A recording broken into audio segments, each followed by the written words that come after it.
So when we last left off, Jazz had just launched himself at Megatron after seeing the nearly dead body of Raphael. And so that's where we pick up with Jazz giving it his all against Megatron.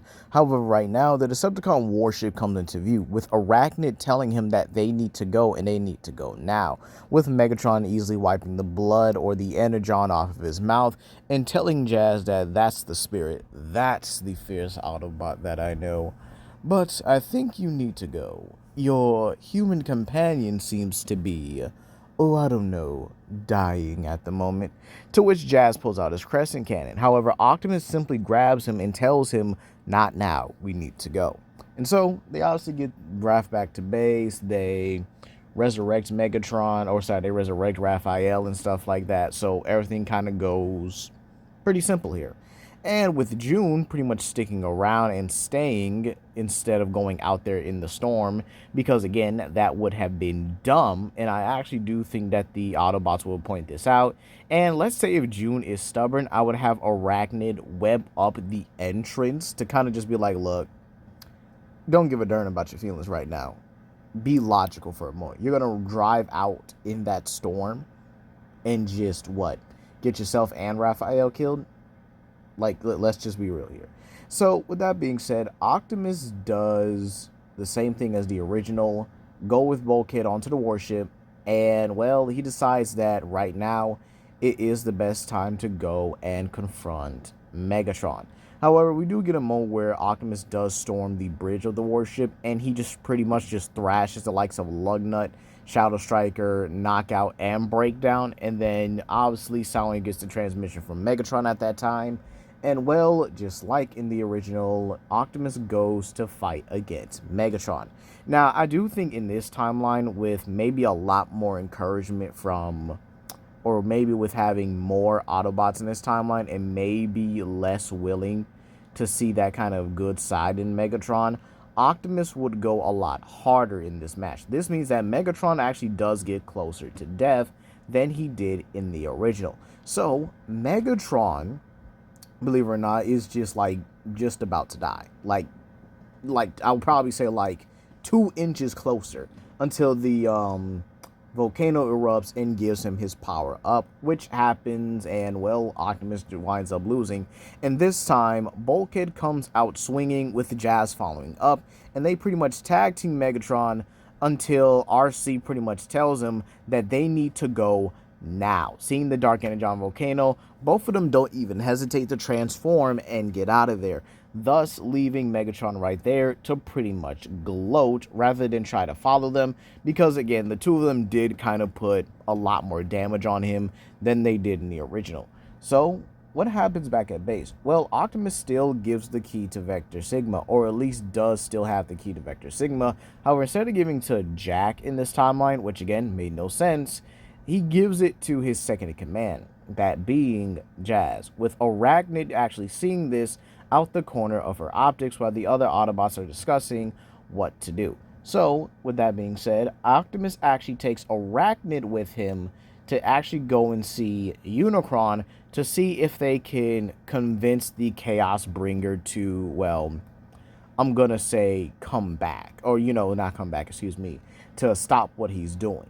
And this is where everything goes the same. And this actually doubles down Arachnid's belief in the Autobots, because she actually sees Optimus being the one to almost talk down the Chaos Bringer. However, when Unicron doesn't go for it, Arachnid's actually pretty helpful, utilizing her helicopter form to provide air support for Optimus. However, when the rest of the Autobots join in, it just becomes a lot more easier for them to just devastate and clear out the Unicron drones, or avatars and stuff like that. And then obviously the giant one comes up, and before anyone could help Optimus, just like in the original, we have the fact that Megatron is the one to show up. So Megatron actually deals with the Unicron avatar, or the giant one, and offers the same thing. However, he is a bit more skeptical to even accept this alliance, because he was a lot more closer to death. And so, Optimus just wasn't playing with him. He had Baver's vibes on that time. So, believe it or not, I think with Megatron still willing to accept this offer or, give this offer to Optimus, they do wind up letting Megatron into the base, just like in the original, and they proceed to go to kill or go to end Unicron, just like in the original. However, other changes here. With Arachnid being in air support, she's actually able to give a lot more distractions, but she does keep herself close that she doesn't, get sniped out of the air by one of these Unicron antibodies. And then there's Jazz. With someone actually able to command the Autobots and is a very strategic Cybertronian himself, Jazz is not only able to lead the Autobots, he's actually able to create I guess you could say, a tight formation around Optimus and Megatron. This giving them a lot more room and a lot earlier access to Unicron Spark, to where they actually wind up ending this a lot earlier or a lot quicker than the original. And so we still got to talk about one more thing. Megatron still takes Optimus. However, Jazz doesn't try to stop him. But for right now, they do know that they need to bide their time and, well, wait for the best opportunity in order to get him back. So how does the rest of this go? Now we have to go into season 2, where we have the Orion Pax 3-part special. Keep in mind, with already having a leader figure or pretty much a lieutenant there in Jazz, the Autobots don't, I guess you could say, go crazy or go awry, because they have someone to rely on for proper leadership, meaning that Jazz's presence is pretty much the only thing keeping the Autobots from really just falling apart. And so this is where he does reveal to them the key to Vector Sigma, to which Arachnid is like, oh, so that's what Optimus gave you. So we can just restore his memories, right? Yeah, pretty much. It's just simple and straightforward. I don't think it should be too much of a problem. But the problem is not only getting to Cybertron, but getting to, well, Optimus himself. To which this is Arachnid says she could probably track down the Decepticon warship and utilize it for their own benefit, or basically their own, being. And that way they could find a way to storm the warship and maybe take on Optimus, or maybe get Optimus back. To which Jazz says, yeah, that is a very good idea, but again, we still would have to deal with, well, an entire Decepticon warship, and they don't have anything to really... Wait a minute. He just kind of turns and thinks to himself for a moment. He's like, wait a minute, we actually might. To which this is where he actually tells Tailgate to go and grab the Polarity Gauntlet. And this is where Tailgate, obviously using his cute little self to run back, actually does grab the Polarity Gauntlet and states that, are you sure we're going to be able to use this? To which Jazz says, well, I mean, it's better than nothing. We need to find some way in order to get this, but right now we also need to figure out a way towards Cybertron. Now, let's talk about someone else, that being Starscream. Starscream does go back to the warship just like in the original, all right? And he does go to take some of the Energon. And in this timeline, he's a bit more careful, a bit more slicker, but he still finds his way towards Optimus or Orion Pax. And this does, kind of go the way it originally does, but again, Starscream is just more careful, if you will. So, believe it or not, when Starscream actually does manage to leave Optimus, he actually does see some words of doubt within him, talking about how Lord Megatron, or Megatronus, if you will, is not the person that he thinks. He's not what he seems. He's not what he used to be, or what Orion would say, his friend. Literally calling him a dictator and an abusive leader, things that Orion doesn't really understand. Is this true? Is Megatronus actually like this? Why?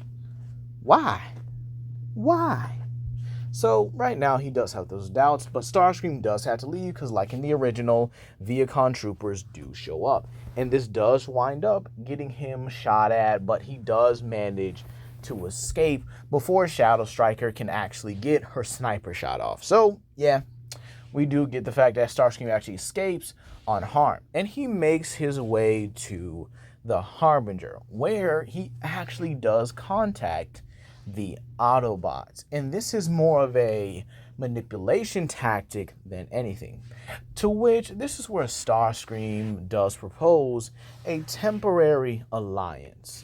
Megatron has something that's a little bit of an edge for him, that being Orion Pax. And keep in mind, the Autobots that meet him in this timeline aren't Bulkhead and Ratchet. It's Jazz and Arachnid.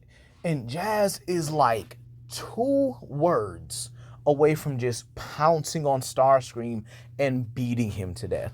However, Arachnid is the one that keeps him calm, keeps him cool in this situation.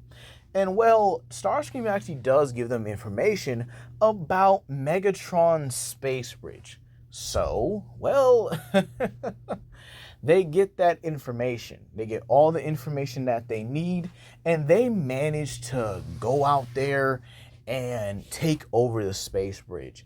And this is where I would have Jazz be the one to go along with, basically, I would have him go along with Tailgate, as this would actually not only be like, basically like, you know, him taking a former team member along with him, it gives Tailgate more to do.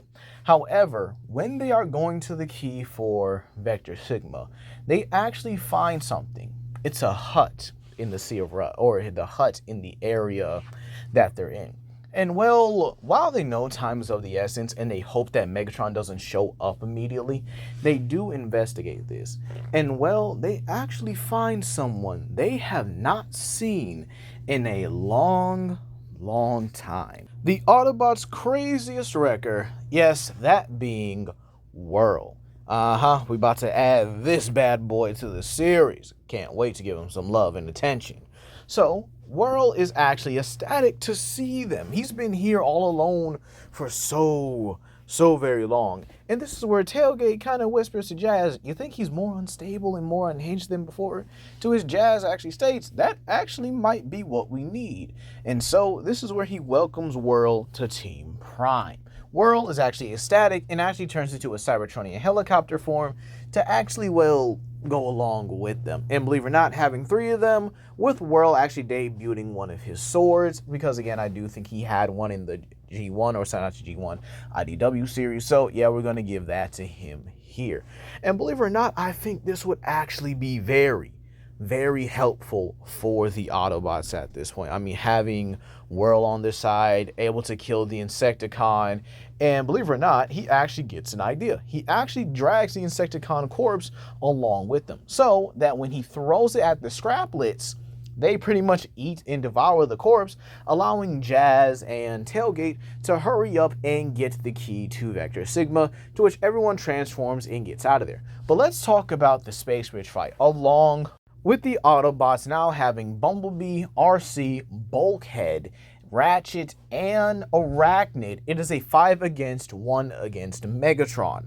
Believe it or not, the Autobots do put up a much better fight, especially having skilled fighters like Arcee and Arachnid, with Arachnid using her webbing to disable Megatron's fusion cannon like she would have done in the Insecticon versus Megatron fight, basically giving the Autobots only have to contend with, well, Megatron in a physical dispute, to which this does become a little bit of an issue because of Megatron's sword, but they do have to like bob, weave, and evade it. And believe it or not, with Arachnid's webbing, once again, this actually does prove to be the turning point for the battle. However, like in the original, or like he usually does, Megatron does manage to beat the Autobots one-on-one, with him eventually grabbing Arachnid by her legs, or by her, by her leg, by her spider-like legs, and is prepared to deal the finishing blow. However, this is where Jazz pretty much comes out with a whole Falcon Punch, rocking Megatron off of her.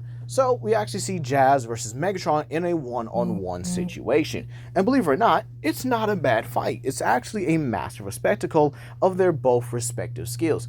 Kind of like my What If breakdown turned good. By the way, we are working out that season, finale specials. Because again, I do have plenty of episodes to go right now. So, yeah. But with that being said, yeah, Jazz and Megatron is an absolute spectacle. It's breathtaking, it's amazingly beautiful, and this actually buys Orion enough time to basically appear. And so, Tailgate is the one to give him his memories back, and then once that happens, Megatron does not have his fusion cannon, his blade is somewhat impaired at the moment, and well, y'all can do the math.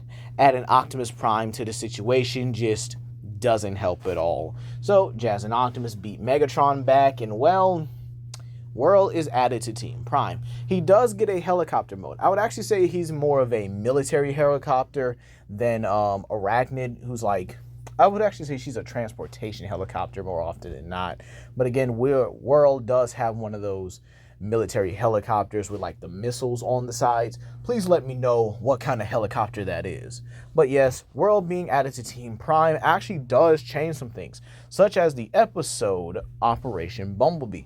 With having Whirl there, the Autobots are actually able to get the spark extractor a lot easier, with Megatron running back through the portal, and well, Jazz is the one to hit him with his crescent cannon with a shot to the face as he tries to run back through, kind of just sending him back into his own space bridge. And well, this really doesn't change too much about Operation Bumblebee.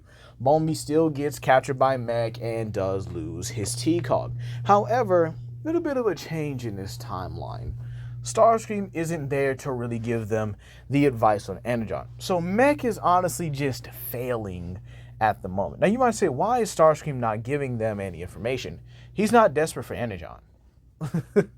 he's not desperate for that. Now, if I didn't explain it here, Starscream has a whole lot of access to Decepticon mines. He knows where some of the mines are.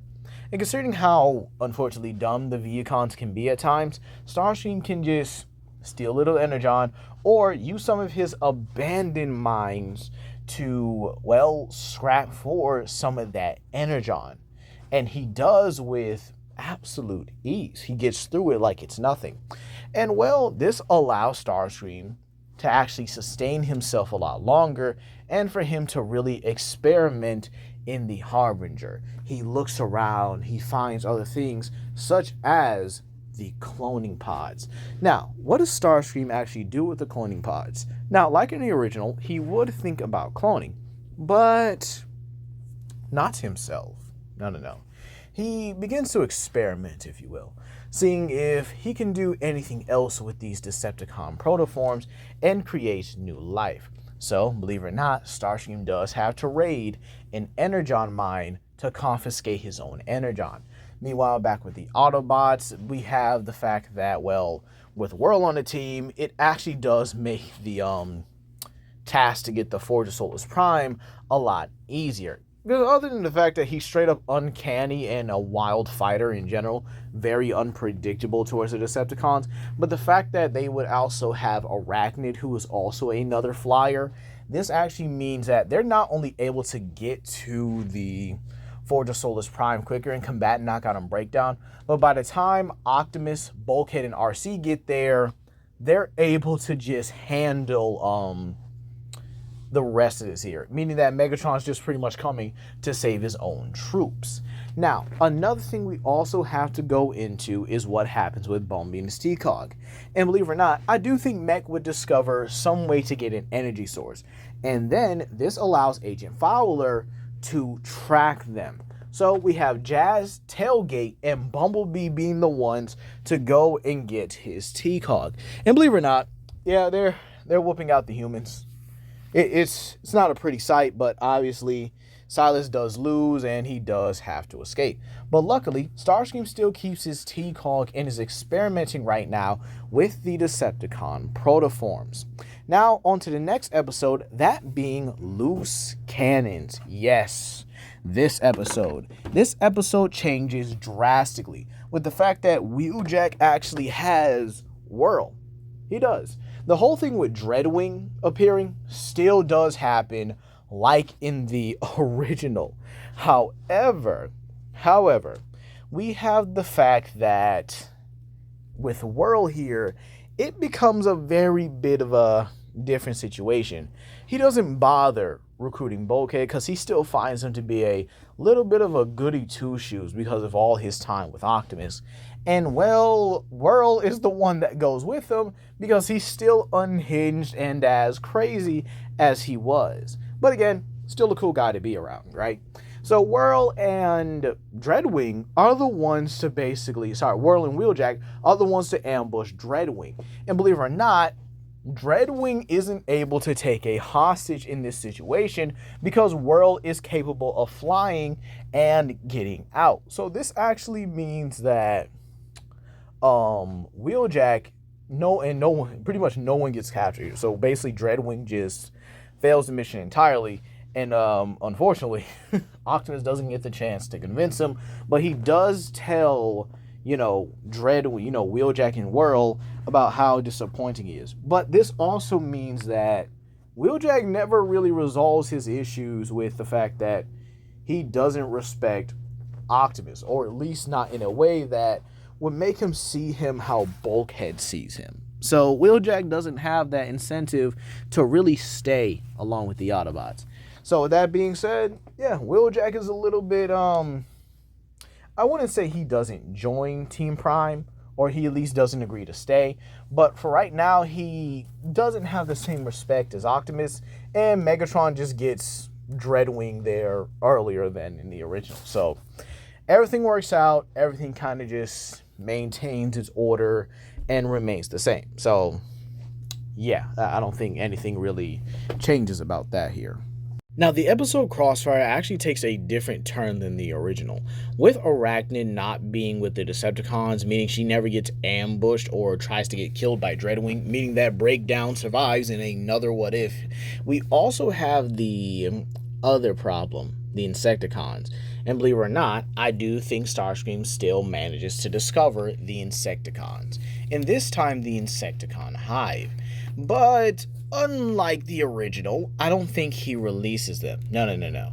I think that Starscream meets someone very deceptive, just like him. And he looks at her and says, where have you been all these years? To which the female Insecticon simply laughs. And she says it's been far too long since she's laid optics on any other Cybertronian.